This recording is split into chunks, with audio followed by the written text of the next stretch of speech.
आज के युवा हर दिन जागते हैं एक नई उम्मीद के साथ, लेकिन हर रात सोते हैं एक नई चिंता के साथ। और ये चिंता केवल कल के बारे में नहीं है, बल्कि आज के हर पल के बारे में है। आप कौन हैं? आपकी जिंदगी में क्या मायने रखता है? और सबसे बड़ी बात, आप इस सारी भाग दौड़ में खुद को कहाँ खो चुके हो? तो दोस्तों, अगर आप भी इन सवालों के बीच जूझ रहे हो तो ये वीडियो आपके लिए। आज हम बात करेंगे उन सचमुच की समस्याओं की जो आज के हर युवा को परेशान कर रही है, और साथ ही उन रास्तों की भी जो आपको इन परेशानियों से बाहर निकाल सकती है। तो इस वीडियो को लास्ट तक देखना ना भूलें, क्योंकि हो सकता है इस वीडियो के बाद आपकी सोच बदल जाए। तो चलिए शुरू करते हैं। पहला पॉइंट, करियर कंफ्यूजन, मतलब करियर की उलझन। जब एक छोटा सा बच्चा स्कूल में दाखिले लेता है ना, तो उससे पूछा जाता है बड़े होकर क्या बनोगे, और फिर यहीं से करियर का दबाव शुरू हो जाता है। और सवाल भी कितने अजीब अजीब तरह के होते हैं। डॉक्टर बनोगे, इंजीनियर बनोगे, या फिर कोई और बड़ा नाम, राष्ट्रपति, मंत्री, इस तरह के। लेकिन क्या कभी किसी ने ये पूछा कि तुम्हारा सपना क्या है? खास तौर से आज का युवा इस दुविधा में फंसा हुआ है कि वो अपने पैशन को फॉलो करे या फिर समाज के दबाव में एक सुरक्षित नौकरी करे। और इसी के चलते हर युवा हर सुबह इंटरव्यू की कतारों में खड़ा हुआ मिलता है और हर रात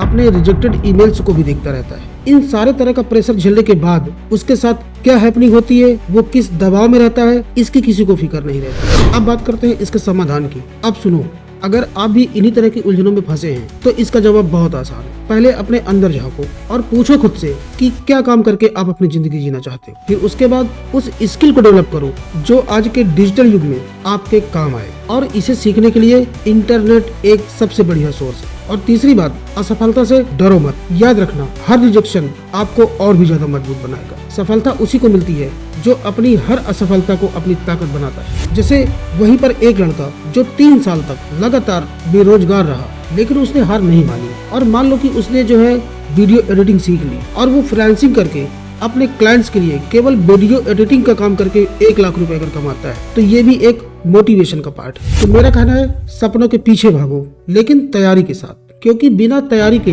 हर सपना केवल एक कल्पना होता है। अब बात करते हैं problem number 2, mental stress and loneliness. कभी आपने ऐसा महसूस किया है कि आप बहुत सारे लोगों के बीच हैं, लेकिन फिर भी अकेले हैं? या कभी ऐसा हुआ है कि आप हर वक्त केवल खुश रहने की कोशिश करते हैं, लेकिन रात को अकेले में आंसू छलक जाते हैं? आज के युवाओं की सबसे बड़ी समस्या है अकेलापन और डिप्रेशन। डिजिटल दुनिया में हजारों फॉलोअर्स होने के बावजूद भी दिल की बात सुनने वाला एक भी सच्चा दोस्त नहीं होता। तो आपको करना क्या चाहिए?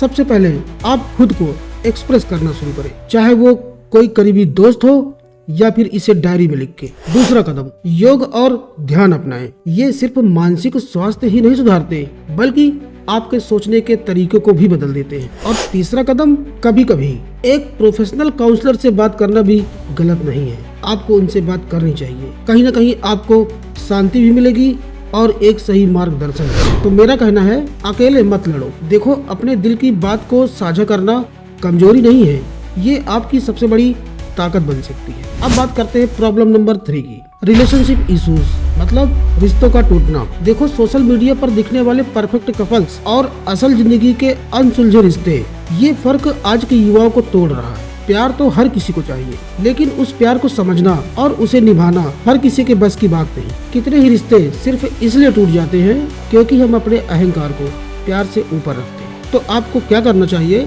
सुनना सीखें, अपने पार्टनर की बात को ध्यान से सुने, उनके साथ ईमानदारी से बात करें, क्योंकि हर रिश्ते में पारदर्शिता बहुत जरूरी होती है। सोशल मीडिया का असर कम करें, जिससे आप अपनी जिंदगी को दूसरे की जिंदगी के साथ कंपेयर करना बंद कर दें, क्योंकि रिश्ते प्यार से चलते हैं, परवाह से चलते हैं, और सबसे ज्यादा भरोसे से चलते हैं। अब बात करते हैं प्रॉब्लम नंबर 4 की, social media and self esteem, मतलब सोशल मीडिया और आत्मसम्मान। देखो, सोशल मीडिया पे हर कोई खुश, अमीर और ग्लैमरस दिखता है, लेकिन क्या ये वास्तव में सच है? ये बिल्कुल सच नहीं होता। और वहीं पे युवा क्या करते हैं, खुद की तुलना इन लोगों की लाइफ स्टाइल से करने लगते हैं, जिसका नतीजा क्या होता है, ये अपने आत्मसम्मान को खो बैठते हैं। इनको लगता है ये कैसे दिखते हैं, इनके पास कितना पैसा है, हमारे पास ऐसा क्यों नहीं है, हम कैसे दिखते हैं, ये सारी भावनाएं इनके अंदर बैठ जाती हैं, और इससे ये अपनी खुद की नजरों में अपने आप को गिराने की कोशिश करते हैं। तो पहला पॉइंट, आप अपनी रियलिटी को समझें, क्योंकि सोशल मीडिया पर हर चीज सच नहीं होती। दूसरा नंबर, डिजिटल डिटॉक्स अपनाएं, मतलब हर दिन कोशिश करें कुछ घंटे बिना सोशल मीडिया के बिताएं। नंबर 3, अपनी प्रतिभा को पहचाने। कहने का मतलब है दूसरों की नकल करने के बजाय अपनी खुद की अलग पहचान करें। तो मेरा कहना है सोशल मीडिया आपका जीवन नहीं है, आपकी असली पहचान आपके काम में होती है। मैं आपको एक बात बताता हूँ। एक आदित्य नाम का लड़का जो सोशल मीडिया की जिंदगी से प्रेरित होकर के खुद को कमजोर समझा, लेकिन उसने एक दिन फैसला किया कि वो अपनी जिंदगी की अपनी खुद की एक अलग इमेज बनाएगा और उसने अपनी क्वालिटी को पहचाना। उसने देखा कि उसे लिखने का शौक है और आज वही बंदा एक बहुत बड़ा लेखक बन के तैयार हुआ, जिसने अपनी किताबों से लाखों लोगों को प्रेरित किया। तो मेरा कहना है कि अगर आदित्य खुद को बदल सकता है तो आप क्यों नहीं। अपने हुनर को पहचानो, उस पे काम करो और उस पे परफेक्ट होके दिखा दो, क्योंकि जिस दिन आपने अपनी क्वालिटी को पहचान लिया उस दिन आप शिखर पे सबसे ऊंचे खड़े होंगे। अब आते हैं वीडियो के कंक्लूजन पे, मतलब इसका निष्कर्ष। दोस्तों, जिंदगी में समस्याएं हर किसी के पास होती हैं और फर्क बस इतना ही है कि आप उनका सामना कैसे करते हैं। इस वीडियो में हमने करियर, रिश्ते, मानसिक स्वास्थ्य और आत्मसम्मान की समस्याओं के बारे में बात की है। और अगर आपको ये वीडियो मददगार लगी तो इसे लाइक करें, अपने दोस्तों के साथ शेयर करें और हमें कमेंट करके ये जरूर बताएं कि सबसे बड़ी चुनौती आपको कौन सी लगती है। हो सकता है कि मैं उसके सॉल्यूशन पे भी आपको एक वीडियो बना के दूं। तो अब मैं एक बहुत इंपॉर्टेंट लाइन बोलूंगा, जिंदगी आपकी है, इसे दूसरों के हिसाब से मत जियो। खुद को पहचानो, खुद को प्यार करो और अपनी जिंदगी की कहानी को सबसे खास बनाओ। और साथ ही मैं पेरेंट्स भी रिक्वेस्ट करता हूँ कि अपने बच्चों पर किसी भी तरह का कोई दबाव न बनाए। उनसे उनकी चॉइस को पूछे, उनके हॉबी को पहचाने और उनका टैलेंट जिस दिशा में जाता है उसी दिशा में केवल मार्गदर्शन दे। जबरदस्ती आप उनके ऊपर दबाव बना करके आप उनकी जिंदगी नहीं संवार सकते, क्योंकि जिंदगी संवारना और अपने हुनर को पहचानना ये बच्चे को खुद ही पता है। हाँ, मैं ये नहीं कहता कि आप उनको डांटो मत या फिर आप उनको गलत काम से मत रोको, ये आप बिल्कुल करो, लेकिन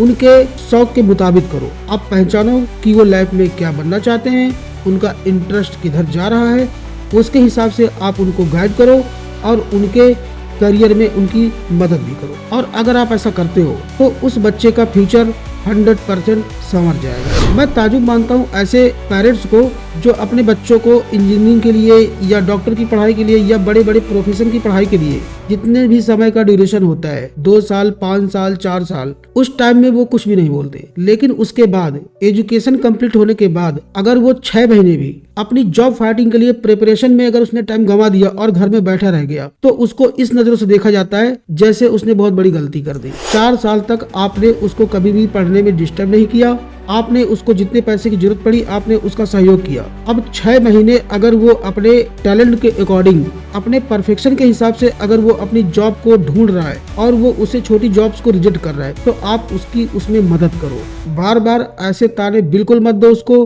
कि पढ़ाई में पूरा पैसा बर्बाद कर दिया और घर में बैठा है। अगर आप ऐसा करते हैं तो आप बहुत बड़ी गलती करते हैं। आप उसके सेल्फ रिस्पेक्ट, सेल्फ कॉन्फिडेंस और उसके बनने वाले करियर पे एक बहुत बड़ी रुकावट बन सकते हैं। तो अपने बच्चों का सहयोग करें, उनका साथ दें, उनसे बराबर बात करें और उनको कभी भी अकेला बिल्कुल मत छोड़े अगर वो खास तौर पे अपनी जॉब के लिए फाइट कर रहे हैं। तो मैं उम्मीद करता हूँ ये वीडियो आप लोगों को कहीं ना कहीं एक नई दिशा दिखा रहा होगा आपके करियर के बारे में और आपके फ्यूचर के बारे में। तो मिलते हैं नए वीडियो में नई इन्फॉर्मेशन, तब तक अपना ख्याल रखिएगा। Bye bye, take care, all the best.